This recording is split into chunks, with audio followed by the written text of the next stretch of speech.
Hey, Harji here. In this video, I'll be showing you how I built my own personal custom mechanical keyboard, the Mode 80. Now, if you have not watched my more recent videos, I already did a video on building the Mode 80, except that was a first edition model. Now, this time around, not only are the models different, I also wanted to do an in-depth walkthrough and discussion on the building process of this particular keyboard, and also showcase some of the new switches that I got. In this case, it would be the Tangerines from C3. And yeah, so there will also be a sound test. Let's get started.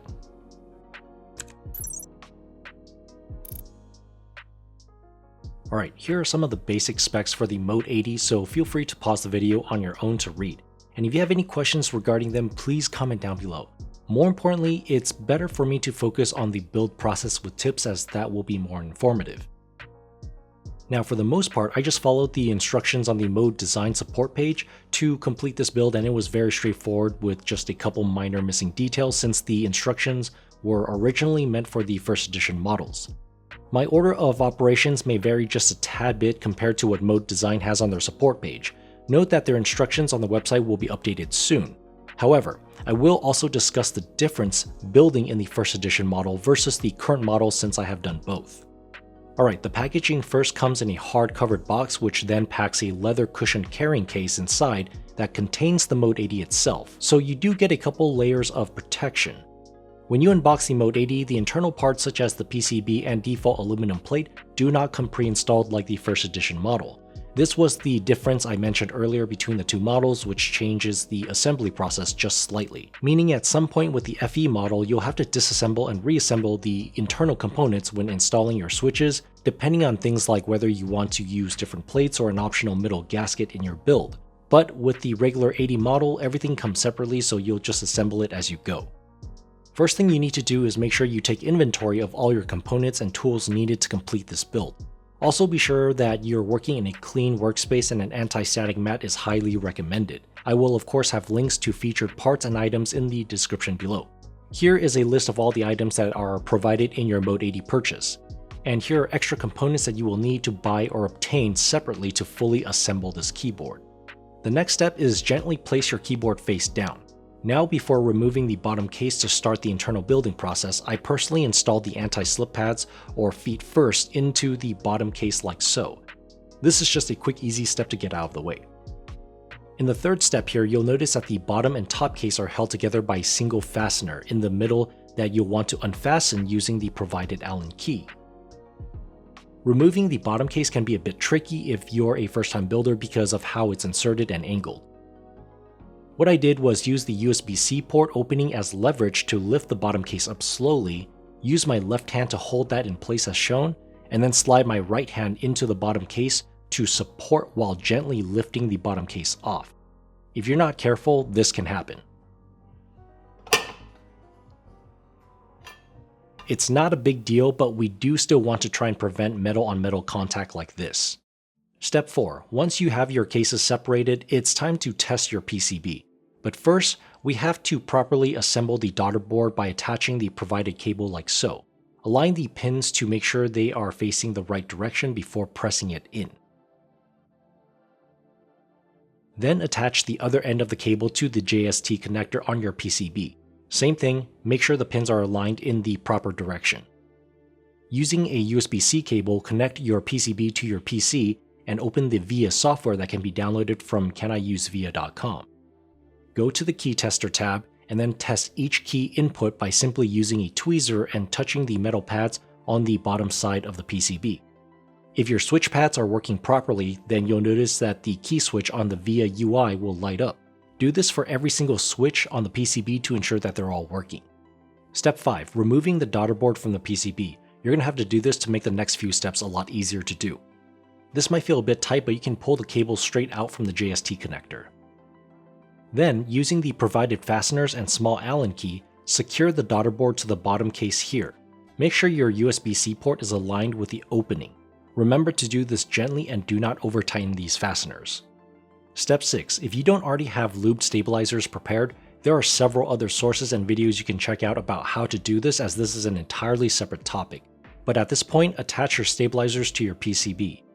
I'm using PCB mounted stabs from C3 for this build. Remember that this TKL keyboard uses 4 2Us and 1 6.25U length keycaps. Step 7. Attaching your plate. There are a few different plates you can use, but in this walkthrough I'll be using the default aluminum plate. Start by inserting switches of your choice at the corners of the plate like so. Then flip your plate over face down and align the middle gasket on top. Note that the middle gasket is optional if you prefer a more muted sound, but you can choose not to use it. Then place your PCB face down on top of the gasket.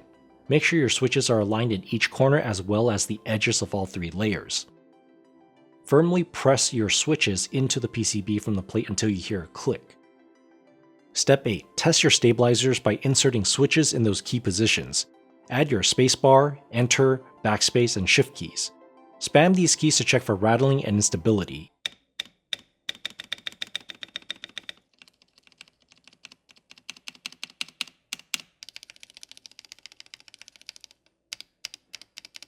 If you hear some rattling or sounds that you don't like or some kind of instability, you might have to redo the installation process and possibly have to re-lube them or add more lube if you have to.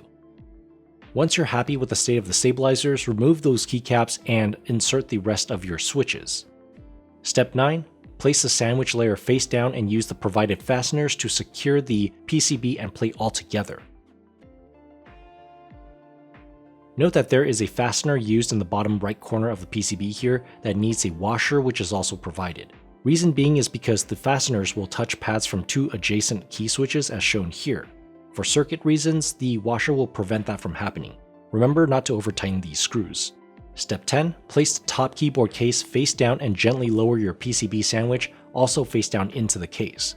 Then lay the bottom gasket on top of your PCB like so. Make sure it's aligned properly and then install the bottom case.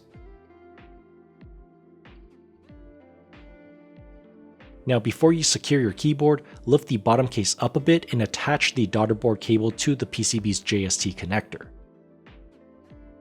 Step 11. Using the provided 3 fasteners, secure the bottom and top case together. Okay, the last step. Insert your keycaps to complete the Mode 80 keyboard. Then connect it to your PC and check VIA again to make sure all your keys are working properly. Actually, on a side note, I would even recommend checking your PCB with switches installed before putting this internal sandwich layer into the case and installing keycaps, because that way it would be easier to remove and reinstall your switches if you had accidentally misaligned them in the first place. Alright, now I'm going to do a sound test, but before I do, I want to ask the veteran or more experienced keyboard builders a question here.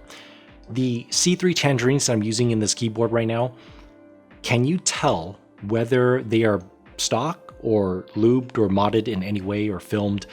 Down in the comments below, please let me know if you can tell just by listening to it, okay?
Well, what do you think? Are the Tangerine stock, lubed, filmed, or modified in any way? Can you tell just by listening to it in this video? Let me know down in the comments. Now to wrap up this video, I just want to say that I basically shot this as a how to build a custom keyboard using the Mode 80 as an example. And I just want to say that there are a ton of different custom keyboards out there, and they're all built differently because their anatomy is different, each and every single one of them. So whatever you saw in this video is just one example, so keep that in mind. Now, there are a lot of things I want to talk about and could say, but I'd rather have those thoughts and questions discussed down in the comments below with you guys. And especially for more experienced and veteran keyboard builders, if you have a more in-depth critique of my video here so that I can, get some feedback from you guys and make better custom keyboard content in the future, please let me know. I would really appreciate that. Thumbs up for this video if you enjoyed it. And as always, thank you so much for tuning in and watching this. I really appreciate your time. And as always, I will catch you in the next one. Okay, peace.